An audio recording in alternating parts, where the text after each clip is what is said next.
Joe t'explique.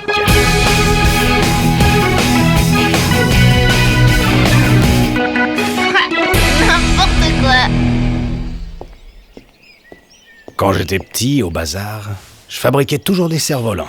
J'écrivais des messages dessus et puis je les lâchais pour qu'ils s'envolent, loin, et que quelqu'un trouve mes messages. Eh ben, ça promet. Dis, c'est qui a inventé? Les cerfs-volants sont nés en Chine, il y a plus de 2000 ans. 2000 ans. Au début, ils servaient aux militaires pour envoyer leurs messages ou faire des signaux. Des siècles plus tard, ailleurs, ils ont permis une grande découverte scientifique. Quoi? Le paratonnerre. Pour empêcher la foudre de tomber sur les maisons. Oui. Est-ce que tu sais qu'aujourd'hui, certains très gros bateaux qu'on appelle les cargos sont propulsés grâce à des cerfs-volants? Mais ils pèsent des milliers de tonnes. Justement, regarde. Leur voile est grande de 160 mètres carrés. Elle propulse le cargo de 10 000 tonnes et permet d'économiser 20% d'énergie.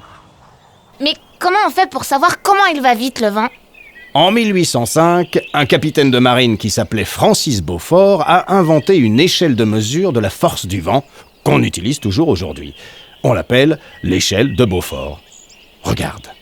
Tu vois, cette échelle de mesure est graduée de 0 à 12. Elle donne la force du vent pour une hauteur standard de 10 mètres au-dessus d'un terrain plat et découvert. Bah oui, s'il y a des montagnes ou des immeubles, le vent est arrêté. J'ai pas fini.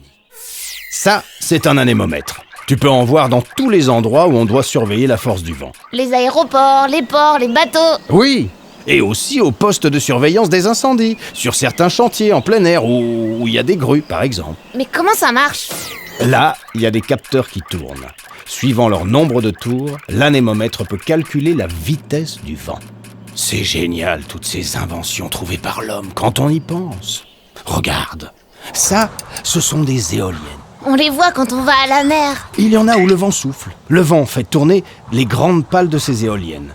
Cela produit une énergie que les hommes transforment en énergie électrique. Mais comment? Leurs hélices à 3 pales sont reliées à une nacelle. Là.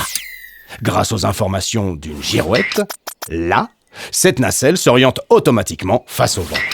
Le vent fait tourner les pales de l'hélice et le mouvement de l'hélice est transmis à l'alternateur, ici. Toutes les éoliennes sont reliées entre elles par des câbles souterrains. Alors les éoliennes, elles polluent pas. Non! Et cette énergie est dite renouvelable. Parce que le vent, il y en aura toujours. Bon, je te laisse. Merci, Joe. Une autre fois, je te raconterai. Une autre fois, Joe. Bye. Au revoir, petit. Joe t'explique.